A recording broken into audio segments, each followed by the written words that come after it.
ocasión a todo o ITER que pasamos ata asumir a competencia sobre a xestión do litoral, que xa estamos exercendo. Saben que reclamamos hai unhas semanas a competencia para expedir permiso de traballo, como xa ten o País Vasco, ante a necesidade de agilizar a posibilidade de que moitas persoas poidan que non teñan nacionalidade española poidan vivir e traballar en Galicia e cubrir moitos postos que agora mesmo hai moita demanda por parte dos empresarios que non poden cubrir, e seguimos nesta senda, e hoxe o que acordamos no Consello da Xunta de Galicia foi reclamarlle ao Goberno Central o traspaso dos medios materiais, humáns e económicos para que Galicia asuma as competencias sobre a autorización e xestión dos aeródromos que existen en Galicia e que non teñen actividade comercial, é dicir, exceptuando os tres grandes aeroportos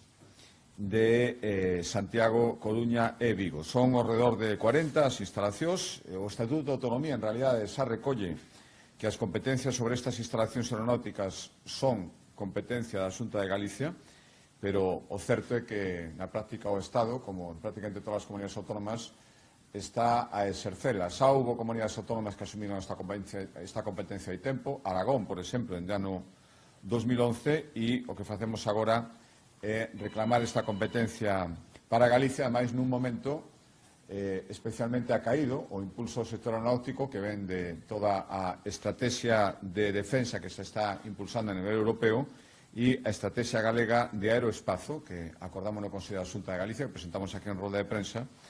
Estrategia Galega de Aeroespacio, Seguridade e Defensa, que prevé unha movilización de ata 900 millóns de euros e onde a utilización deste tipo de instalacións, estou pensando sobre todo nos voos non tripulados, tamén necesitan estas instalacións, é moi importante, pero estamos falando tamén de instalacións onde utilizan, por exemplo, as aeronaves que utilizamos na loita contra os lumes, aeronaves de transporte sanitario, e tamén, por exemplo, escolas de voo privado. Xa digo, son alrededor de 40 instalacións e reclamamos esta competencia, xa temos conversas co Estado e agardamos que se produza coa correspondente transferencia dos medios económicos e humáns, se procede, para poder xestionala.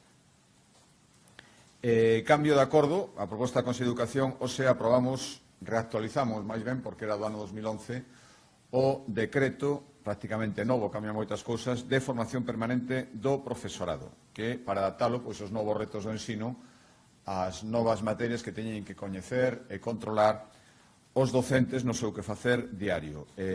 O obxectivo é ofrecer unha formación a estes docentes máis flexible e máis centrada nos desafíos que existen na actualidade, todo o que ten que ver coa digitalización dos procesos de ensino, a utilización da inteligencia artificial ou a multiculturalidade que se dá en moitas aulas galegas. Hai moitas novedades, xa digo que aínda que a actualización, insisto, dun decreto que ten casi 15 anos, o seu contido fai que sexa prácticamente un decreto novo, pois ofrece formación para levar a cabo proxectos de investigación ou innovación específicos que den resposta a necesidades puntuais. Un exemplo, pois formación para que os docentes poidan avaliar como se pode aplicar os métodos de inteligencia artificial no ensino das matemáticas, a partir de aí facer proxectos específicos sobre este tema.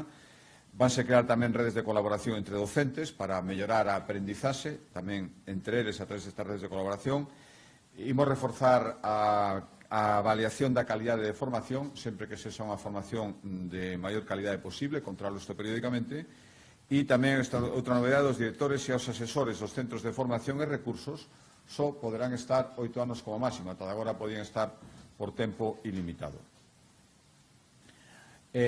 Cambio de materia, proposta da Axencia Galega de Turismo, e dentro das actuacións que xa estamos a facer unha vez asumida a competencia de xestión do litoral, saben que un dos obxectivos principais que nos marcamos foi fortalecer o turismo mariñeiro, o turismo costeiro sostible, todo aquilo que permita dinamizar as vilas mariñeiras e, ao mesmo tempo, garantir a máxima protección deses entornos.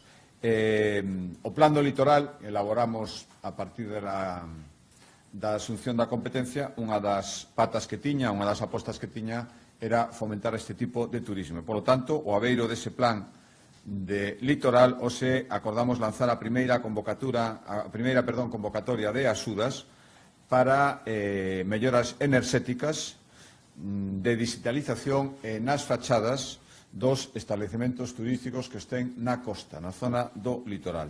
Son 5 millóns de euros. Irán dirixidos tanto a bares, cafeterías ou establecementos de aloxamento turístico, hotéis, hostais, e o que queremos é axudarlles a facer obras na fachada que lles permitan integrarse mellor coa paisaxe do litoral. Será a parte máis importante destas axudas. Tamén melloras para reducir o consumo de enerxía nos seus edificios, ter consumos sostibles, e tamén para ampliar os servicios de digitalización que ofrecen os clientes, códigos QR, apps e ir eliminando os formatos tradicionais.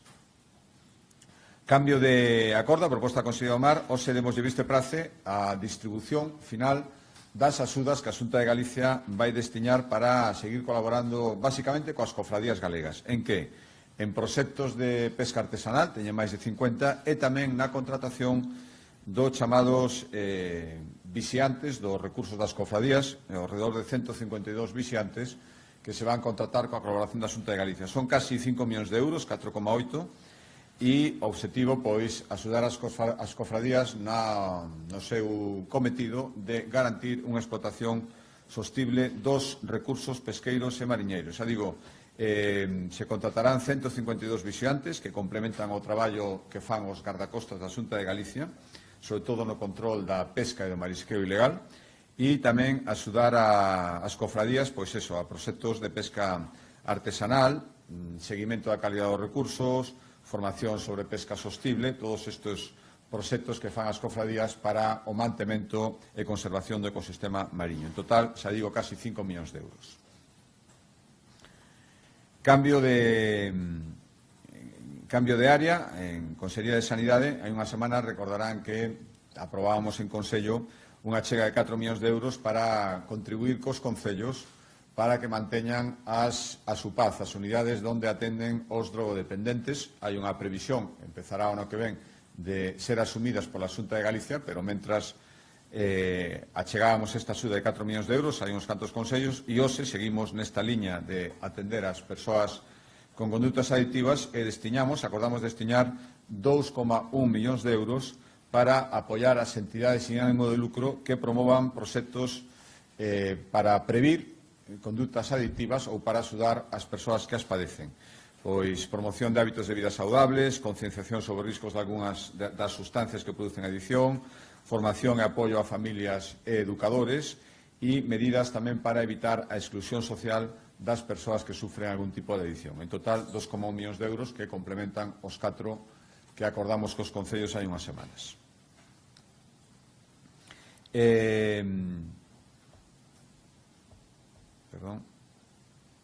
Sí, en sanidade, outra cousa en sanidade, este de carácter administrativo, pero con un impacto importante orzamentario, o sea, aprobamos que se abra no mes de agosto, no que estamos, a partir do acordo de hoxe, o prazo de solicitude de novos grados da carreira profesional no Servicio Galego de Saúde. Vanse poder beneficiar ao redor de 5.000 persoas que traballan nos Sergas. A previsión é que suban de grao máis de casi 2.800 licenciados sanitarios, 1.200 diplomados e 1.850 profesionais de xestión e servizos ou que teñan un título de formación profesional na área sanitaria. A estimación é que nesta mellora, ao final unha mellora dos salarios da sanidade pública, terá un coste de ao redor de 11 millóns de euros. Os licenciados sanitarios incremento na súa nómina de algo máis de 250 euros ao mes, diplomados 179, e no caso de persoal de servicios os incrementos a partir de 71 euros ata algo máis de 200 euros, dependendo das categorías e as circunstancias. Acordo da Consellería de Política Social, hoxe, dentro do proceso que temos que poñer en marcha para que, cando arrinque nunhas semanas o novo curso escolar, as escolas infantís, as garderías en Galicia, continúen coa súa gratuidade, hoxe acordamos destiñar 8,2 millóns de euros para apoiar as matrículas os costes das garderías das escolas infantís que dependen dos concellos, as de titularidade municipal. É dicir, aportaremos 8,2 millóns de euros, o esforzo que tamén fan os concellos para garantir esa gratuidade. está previsto con esta medida, 8,2 millóns de euros, financiar alrededor de 7.300 prazas en 145 centros de titularidade municipal. Cambio de acordo de Consellería, a proposta da Consellería de Medio Ambiente e dentro da folla de ruta que ten marcada a Sogama, que acaba de cumprir o seu 25 aniversario, unha bagase, creo que fala por si sola, 94% dos concellos galegos son usuarios dos servizos que ofrece Sogama, que o mesmo que decir máis de 2,2 millóns de habitantes, de galegos e galegas, os seus residuos son xestionados por Sogama. Por lo tanto, despois destes 25 anos de consolidación do sistema, ahora queremos mirar hacia o futuro e que a actividade de Sogama, aparte de solucionar unha evidente cuestión que era necesario, que hai uns anos recordarán como estaba o panorama, queremos que teña tamén proxección hacia o futuro e por eso hoxe dimoslle o visto e prace a investir ata o ano 2030 algo máis de 100 millóns de euros en medidas estratégicas para facer de Sogama un dos motores que ten que ser da transición cara a un modelo económico circular e sostible que estea xa implantado no ano 2030. O desglose deses máis de 100 millóns, 40 dirixidos hacia Sogama para rematar a súa descarbonización completa, é dicir que sustituir por enerxías limpias o gas natural que todavía usa mayoritariamente nos seus procesos, é dicir, conseguir que Sogama sexa autosuficiente enerxéticamente e que, ademais, esa enerxía limpa excedentaria que poida ter ao redor do 2030 poida cedelo outras empresas ou entidades galegas. 32 millóns de euros deses 100 irían para instalacións que van ser necesarias para xestionar novos tipos de residuos, por exemplo, a planta de clasificación de residuos téxtiles que estamos construindo en Cerceda, e 23 millóns para procesos de digitalización que van permitir facer un seguimento total do residuo, dende que se arrosa un contenedor, desde que se fai nos facemos del de xeito doméstico ata que, en moitos casos, acaba sendo un material reciclado con a nova utilización. Eso require un proceso de digitalización para facer o tracking e iso irán destinados 23 millóns de euros. Cambio de acordo e de Consellería, proposta da Consellería de Cultura, seguimos cun programa que se amosou moi exitoso durante estes anos. Estou falando do programa Xuventude Mentoring, leva dende o ano 2021 e o que queremos é axudar a xente moza a esa transición entre o remate dos estudios e a incorporación á vida profesional, o primeiro posto de traballo. Este programa o que busca, levamos investido máis de 3,4 millóns de euros, máis de 1.700 mozos e mozas axudados, con inserción, ademais, os que tiveron este proceso de mentoring, casi o 65% atoparon un traballo tras o proceso. O que queremos é que teñan mentores, persoas que lles acompañen, lles asesoren, lles orienten durante esta etapa de transición entre o remate dos estudios e incorporación á vida profesional. Dedicamos este ano 1,2 millóns de euros, vai ser o ano a edición con máis recursos e queremos chegar a 250 mozos e mozas que van contar cun mentor e que lles vai dar formación para en todo o que van necesitar neste momento, sobre como buscar traballo de xeito eficaz, como mellorar as súas redes de contacto, farán visitas a empresas, farán simulacións reais da área que se queran adicar despois, todo o que supón un acompañamento por unha persoa experta que as deixe xa encauzadas para escomenzar a súa vida laboral no primeiro emprego. Cambio de acordo de Consellería, proposta da Consellería de Emprego e Comercio, hoxe aprobamos a distribución das axudas correspondentes ao ano 2025 para comercios locais e obradoiros que queiran realizar melloras nos seus negocios. 4 millóns de euros distribuídos e chegamos a 728 establecementos. A maioría son pequenos comercios, 664, e hai tamén 64 talleres beneficiados por provincias, moi similar entre Pontevedra e Coruña, 286 axudas, 111 en Lugo e 65 en Ourense, para todo tipo de cometidos. Seguir fomentando a digitalización, venta online, escaparates digitais, páxinas web, tamén para compra de mobiliario, tamén para melloras de eficiencia enerxética e para sustitución dos sistemas de embalaxe por sistemas e bolsas de carácter sostible. Consellería de Economía, cambio de acordo, hoxe autorizamos ao final, porque xa se autorizara un proceso que xa vende hai un tempo, o proceso que nos levou no seu momento a declarar proxecto industrial estratégico as obras da nova planta de procesado, envasado de peixe que a firma Stolzifan ten na localidade de Rianxo. Xa digo que foi declarada proxecto industrial estratégico no seu momento e agora estamos ao final do proceso. O que temos que autorizar agora que o que facemos é a construción xa da planta despois de todo o procedimento administrativo que lógicamente foi moito máis áxil con esta declaración. Falamos de un investimento de 44 millóns de euros, vai xerar 170 emprego e con este acordo xa as obras comenzarán de xeito inmediato e a previsión é que estean rematadas antes de que finaliza no 2027 e que a partir de aí xa poida empezar a producir a planta creando 170 empregos. Cambio de acordo, seguimos, como todos os consellos, tomando acordos en materia de vivenda para cumprir o objetivo, xa coñecen vostedes, duplicar parque público de vivendas, máis de 20.000 en colaboración público-privada con precio social.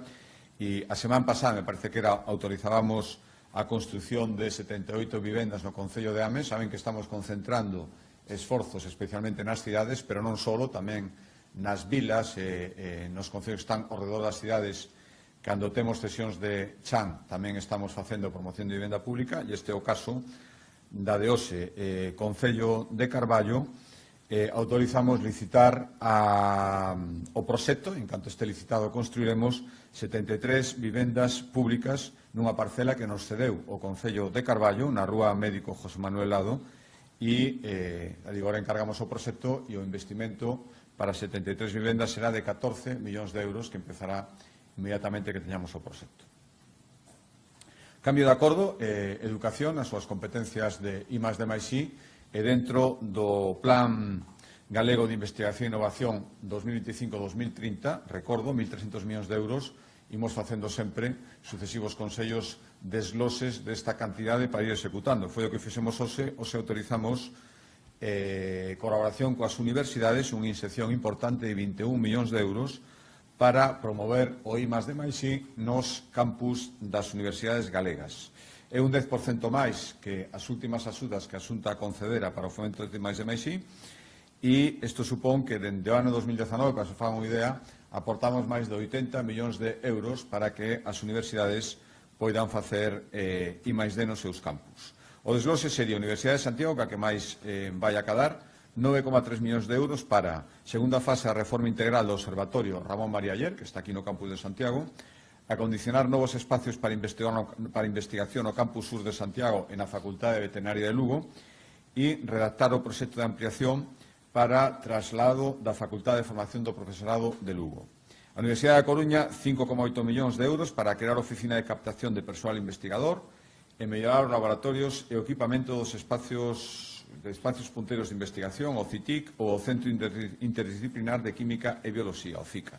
E, por último, a Universidade de Vigo, 5,6 millóns de euros para seguir avanzando no proxecto de creación dos institutos de agroecoloxía, lingua e física e tamén para mellorar mestrados que xa conta ahora mismo cun selo de excelencia, por exemplo, de matemática industrial ou o de biotecnoloxía avanzada. Cambio de acordo, a proposta da Consellería de Presidencia é dentro da necesidade detectada moito máis últimamente, faláballes de esa reclamación, de esa petición de traspaso que temos dos permisos de traballo, donde agora mesmo se están producindo máis vacantes e é necesario facer a súa cobertura de xeito máis urxente en todo o que ten que ver co sector do transporte e da logística, onde hai moitos postos de traballo de conductores profesionais para tanto transporte de mercadorías como de viaxeiros por estrada que é necesario cubrir. Unha posibilidade é poder agilizar os permisos de traballo de xente capacitada que poida vir a traballar a España, pero tamén fomentar as vocacións, por así decirlo, a decisión de persoas que se estén vivindo aquí, de nacionais, de persoas de galegos e galegas que queiran acceder a estas profesións para as que fai falta, como saben, unhas aptitudes e unha titulación, basicamente os carnés de conducir e tamén o chamado CAP.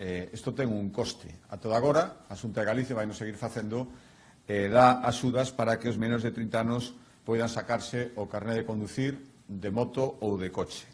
Pero ahora queremos ampliar isto para tamén que as persoas que decidan dedicarse ao transporte de xeito profesional poidan ter ayudas. Por tanto, instalamos por primeira vez, vai ser a primeira vez que a Xunta de Galicia destine, en principio, despois saberemos en función das solicitudes, 1 millón de euros para sufragar parte dos gastos de obter o carné de camión autobús ou o CAP, o Certificado de Aptitude Profesional, que é obrigatorio para ser conductor profesional.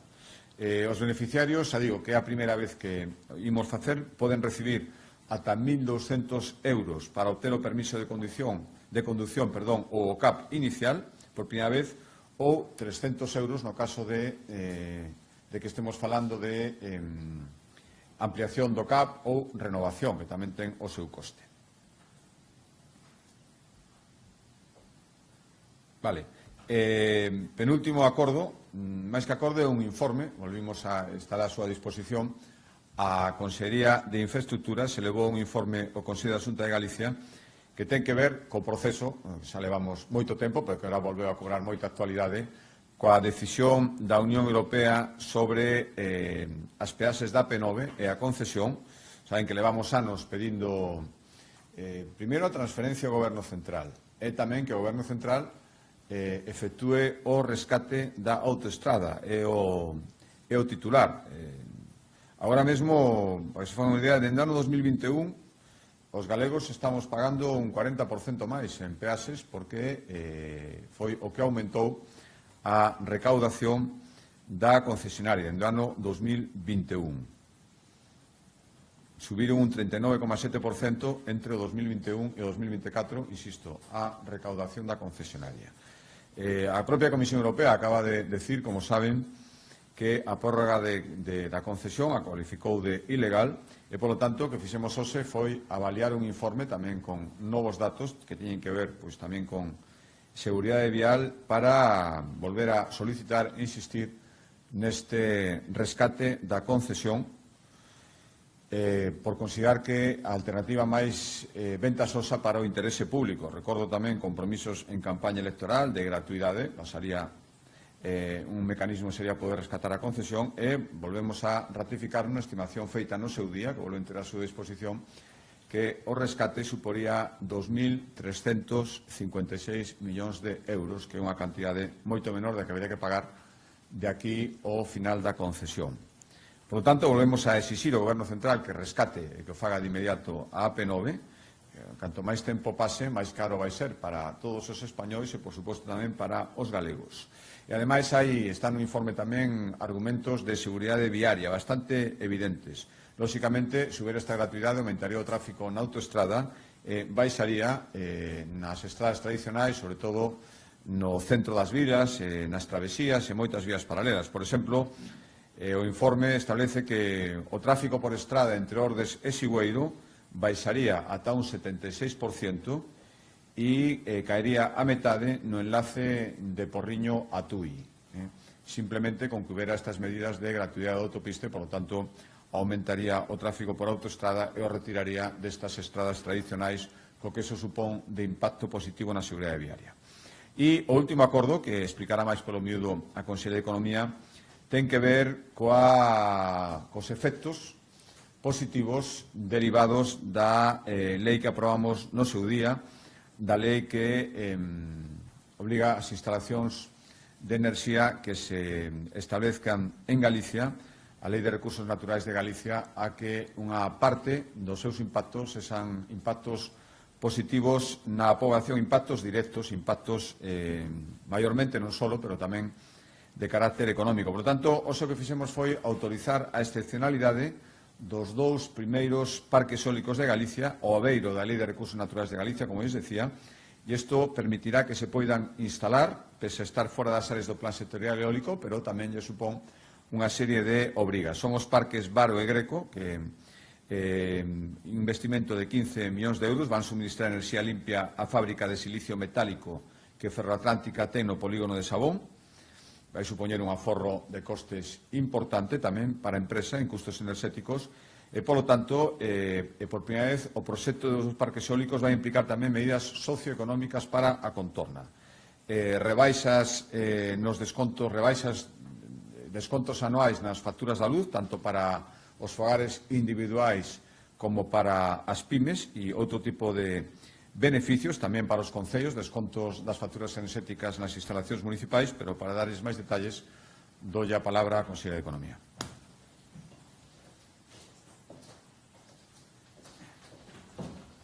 Pois grazas, presidente. Bo día. Bueno, pois, efectivamente, hoxe trouxemos ao Consello da Xunta un informe un pouco máis amplo que contempla pois esa autorización deses dous primeiros parques que aplican as novas medidas eólicas da Xunta de Galicia.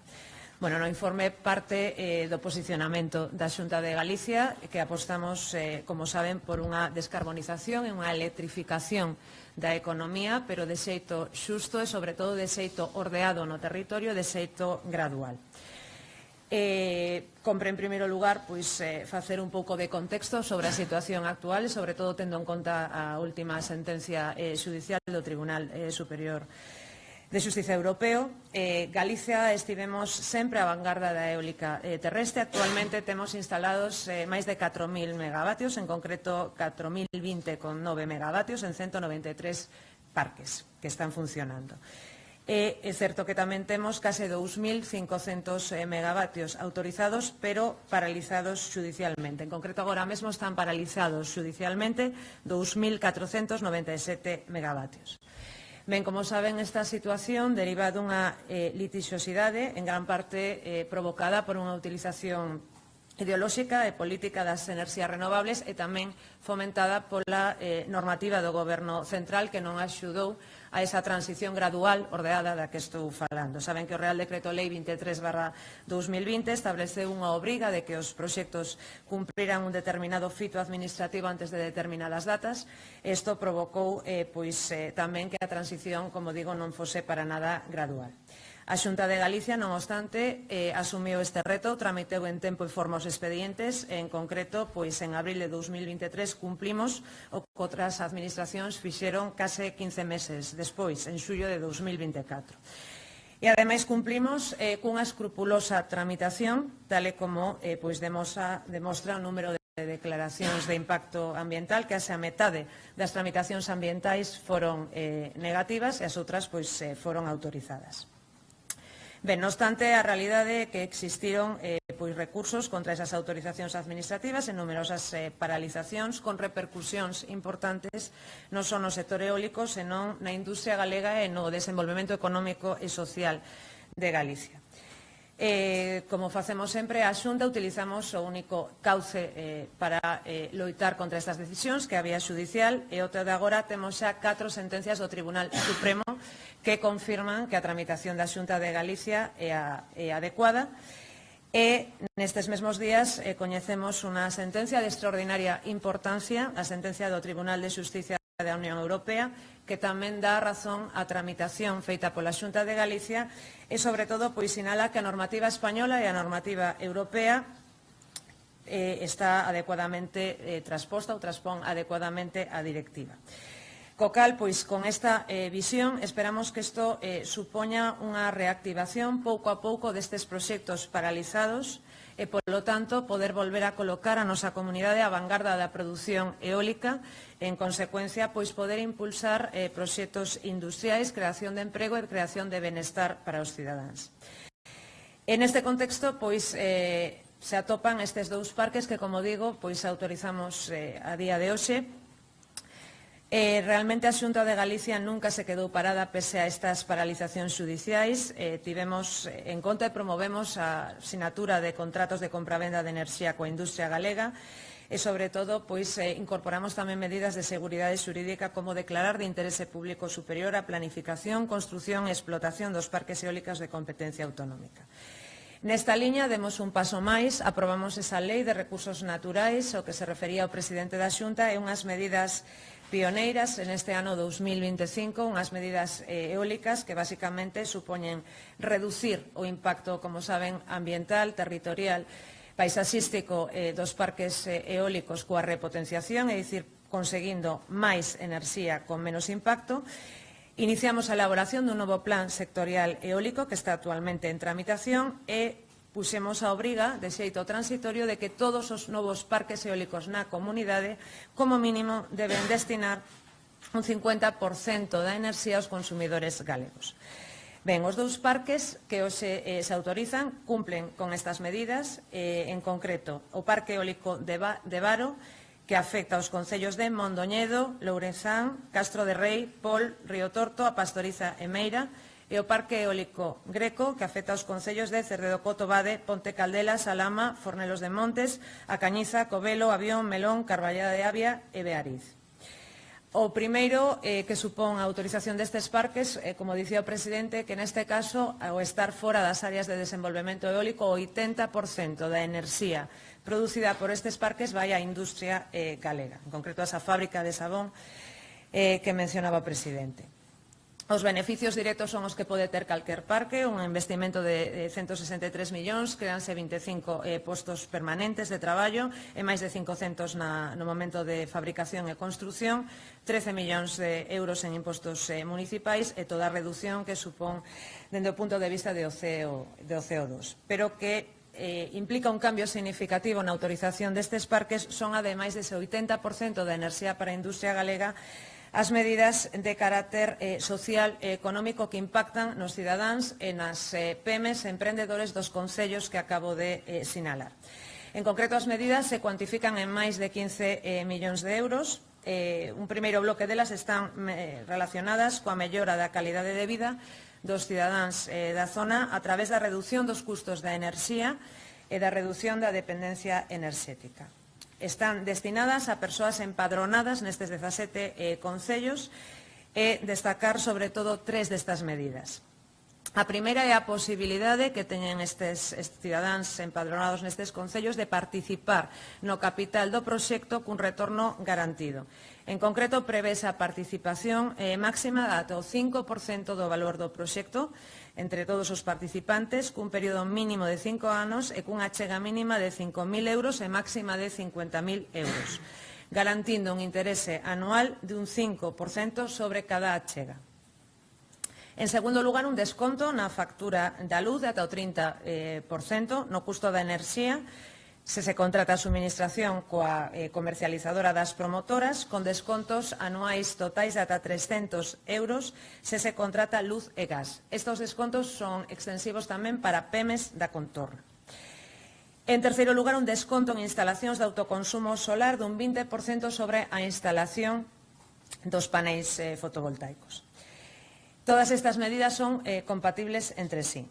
Un segundo bloque de medidas que vai vinculado á xeración de emprego local, unha priorización na contratación da man de obra local e tamén un compromiso de fomento da inserción laboral tanto de persoas xóvenes como de contratación de mulleres. Un terceiro bloque de medidas que van vinculadas tanto ao apoio ao medio ambiente como ao desenvolvemento económico e apoios a emprendedores. En primeiro lugar, destínase a cuantía de 30.000 euros anuais durante 5 anos para a colaboración e apoio aos traballos de prevención de incendios no ámbito dos proxectos. En segundo lugar, compromiso de priorización na compra de materiais e bens e utilización de servizos locais nos concellos onde se desenvolvan os proxectos. En terceiro lugar, se ofertan créditos a tipo de interese cero ata 50.000 euros para iniciativas empresariais co obxectivo de fomentar o emprendemento e o desenvolvemento económico no ámbito territorial dos proxectos. E, por último, un último bloque de medidas relacionadas coa mellora na calidade e o fomento das infraestructuras locais para xerar enerxías limpas. Dúas medidas fundamentais, se abonará o 75% do termo da enerxía nos centros de maiores ata un máximo de 1.500 euros anuais por cada municipio E apoio a iniciativas culturais e deportivas, subvencionando o 50% do termo da enerxía para a instalación municipais deportivas, piscinas, campos de fútbol, pabellóns deportivos, tamén para centros de saúde e garderías ata un máximo de 1.500 euros anuais por cada municipio. Ben, isto é un pouco as medidas clave que están o que deron lugar a considerar de impacto territorial estes dous proxectos. Para rematar, consideramos que é unha excelente noticia, como contextualizaba ao principio a sentencia do TSUE, para todos aqueles que queremos que é posible unha Galicia verde, unha Galicia compatible co desenvolvemento enerxético e industrial, e que tamén a declaración de excepcionalidade hoxe o que fai é, de algún xeito, poner de exemplo a posibilidade de que os proxectos enerxéticos na nosa comunidade impacten no benestar dos cidadáns e impacten tamén na reducción dos custos da industria e, polo tanto, aumenten a súa competitividade e permitan xerar máis emprego en Galicia. Creo que é importante que este recurso eólico que temos e que estamos a vanguarda de España continúe de algún xeito desenvolvéndose para que se poida continuar traballando na aplicación destas medidas da Lei de Recursos e das medidas que adoptamos este ano e, polo tanto, que haxa máis concellos e máis veciños e máis industrias e máis PMEs en Galicia que poidan seguir tendo estes beneficios que comenzamos hoxe con estes 17 concellos. Nada máis.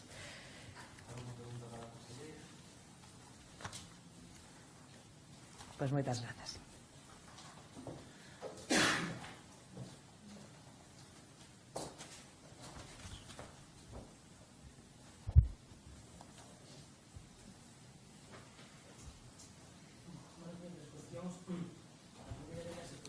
Un teño un boli que non teño aquí. Perdón. A cuestión, a primeira delas se podría facer un balance deste curso político. A segunda delas, en conversas coa ser o ministro Óscar López descartou o rescate da AP9. Ten a Xunta prevista cubrir outras vías a parte deste informe que mencionaba vostede antes. A oposición definía tamén que non hai unha política forestal e daí, a cantidad de incendios que están sucedendo estes días. Non sei que lectura fai a Xunta desta exposición. Bueno, a verdade que son, sobre todo, primeiro unha pregunta amplia. O balance dun curso intenso e que rematamos, eu que máis satisfeito me atopo cos compromisos en marcha, hai algo máis dun ano de legislatura, e todo aquilo que dixemos que íbamos facer e que temos que completar cando rematen os 4 anos está escomenzado, é dicir, non vai haber nada que dependa de nós que non se poida facer xa porque por falta de plazo ou porque non escomenzáramos a facerlo. Por tanto, cumprimento cos compromisos que pedimos confianza hai un ano e medio. Tivémola dun xeito moi maioritario, agradezo moito, e agora toca cumprir o que estamos facendo, e creo que a mellor maneira de rematar este curso e volver con forzas o seguinte é facendo o que imos facer agora dentro un momento, que é aprobar no Parlamento. Xa agardo o teito de gasto e, polo tanto, xa poñer en marcha todo o procedimento para que Galicia volva a ter orzamentos no ano 2026, que, insisto moitas veces, son imprescindibles. A min non se me ocurriría, non podería facer todo aquilo que debe facer un goberno, todo aquilo que nos comprometimos se non tiveramos orzamentos. Por tanto, eu reivindico outra vez a diferencia entre telos ou non telos, un goberno cumpridor, e este goberno fai este parón agora na actividade diaria en agosto cos deberes cumpridos no sentido de poder retomalo todo en setembro e poder cumprir os compromisos o maior o de facer os orzamentos.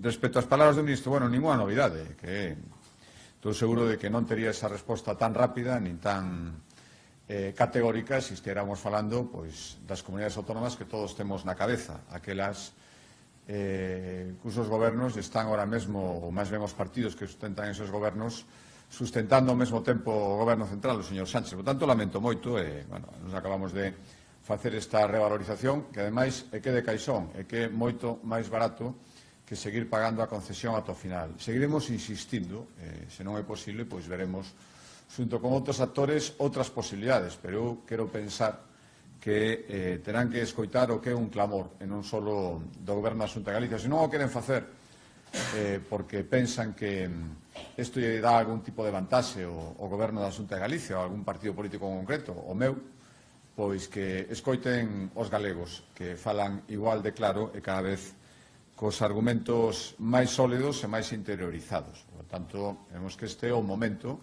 e despois do pronunciamento da Comisión Europea debería facerse e, ademais, facerse de boas maneiras, sin obrigarnos ao que lle obrigan sempre a Galicia, sempre moito máis traballo que os demais para conseguir o mismo. Respecto ás críticas da oposición, bueno, non son ninguna novidade. Eu lle pediría que este é o momento. Agora estamos nunhas circunstancias climatolóxicas, hai vraos nos que se dan e vraos nos que non. Agora mesmo neste se está dando temperaturas moi altas, algúns días episodios de moito vento, e o de sempre, os incendiarios, as persoas, os criminais que queiman o monte con todo o que se supón, poñer en perigo propiedades, o noso medio natural e, ás veces, as vidas humanas, empezando non só polas vivendas, hubo que facer varios desalosos e confinamentos, sino tamén a vida dos que traballan nos equipos de extinción. Por tanto, o que pido agora mesmo, xa chegará o momento cando rematen estes días complicados, o remate a temporada estival, de facer o balance, daremos todas as explicacións e as comparecencias, e agardemos, supoño que a oposición estará de acordo en que sería unha magnífica noticia, que dentro do posible, é certo que xa se produciron algúns incendios con superficie queimada máis da que nos gustaría, unha superficie extensa, pero agardemos que ao final o balanzo sea un balanzo razoable, canto menos incendios e menos superficie queimada e menos situacións de risco, millor. Por tanto, pido que agora, se non van a axudar, que parece que non, polo menos que tampouco se adiquen ao único que están facendo sempre en época de incendios, que, bueno, pois, poñelo en cuestión todo sin aportar ninguna solución.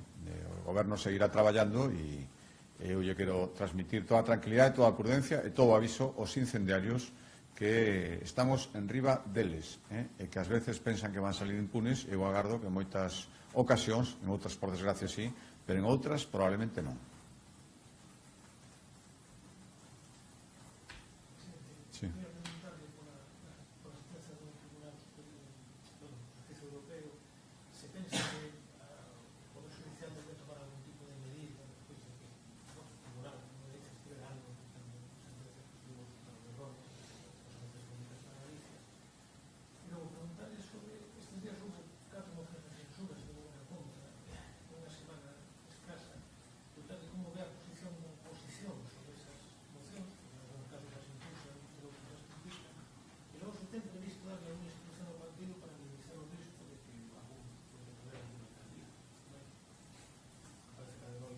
Sí. A primeira pregunta. Bueno, eu decía outro día, o venres, cando coñecimos a sentencia, decía, xa estaba ben, creo que xa está ben. Foron anos de paralizacións, e esas paralizacións teñen consecuencias. Galicia perdeu moitas oportunidades. Industrias que buscan ese tipo de enerxía e que atoparon esa enerxía noutras comunidades que non tiñan esta paralización. Nos dixemos dende o principio que a Xunta de Galicia e os seus técnicos estaban facendo as cousas ben. Non o pensaba así a sección concreta do Tribunal Superior de Xustiza, que categóricamente tomaba as decisións coñecidas. Por 4 veces o Supremo foi clarísimo dicindo que esas decisións do Tribunal Superior de Xustiza non eran aceitadas en dereito, o Tribunal Supremo, pero non foi dabondo, planteouse esta cuestión prexudicial que volveu a paralizar durante moito tempo o posible desenvolvemento de enerxías renovables en Galicia. Creo que o pronunciamento do TSUE foi tamén absolutamente categórico. E, polo tanto, eu espero que agora mesmo, decía vostede, o Poder Judicial ten que tomar algún tipo de medida. Bueno, creo que as persoas que estaban tomando estas decisións entenderían que despois destes pronunciamentos as cousas se fan ben, non ten ningún sentido seguir paralizando, seguir buscando argumentos para que sigamos perdendo oportunidades. Se os argumentos eran que pensaban de boa fe, e non teño por que pensar o contrario, que xurídicamente era o que procedía, pois o Tribunal Supremo por 4 veces e o Tribunal de Xustiza Europea lles dixo que non, que os que estaban equivocados eran eles. Por lo tanto, eu agardo que a partir de agora, dun xeito ordenado e facendo as cousas ben, como sempre quixemos facelas, e así foi ratificado polos tribunais dende a Xunta de Galicia, poidamos facer o necesario para que Galicia non siga perdendo oportunidades que outras comunidades autónomas aproveitaron durante estes anos. Respecto ás mocións de censura, bueno, hai unha sentencia que cambiou as reglas dos xogos jurídicas e, por lo tanto, isto provocou movimentos. Recordo que tuve unha pregunta sobre esta cuestión unhas cantas rodas de prensa no Consello, o que dixen simplemente era que o que antes non era viable do punto de vista xurídico, agora sí, que, por lo tanto, isto podía producir movimentos. Os mesmos que criticaban que nos adaptáramos a este novo marco xurídico e decían que eso non se podía facer, son os mesmos que hai pouco plantearon unha moción de censura nun concello aquí cerca de Santiago, en Noia, baseándose nesa mesma sentencia. Por tanto, eu pido un pouco de coherencia. E non se pode dicir, no, o de sempre. Ustedes non o poden facer, pero eu podo facer cando me dé a gana. Oiga, se hai un marco, é un marco para todos. E, por lo tanto, lóxicamente, a min como responsable do Partido Popular en Galicia, pues gustaríame conservar os concellos que temos, por suposto, pero si se plantesa, teño que entender e teño que aceptar que si nos consideramos que agora as reglas que regulan este tipo de actuacións a moción de censura son outras, son as reglas para todos. Por tanto, o que non vou facer nunca é criticar que outros utilicen o que nós estamos utilizando. Moi ben, moitas gracias.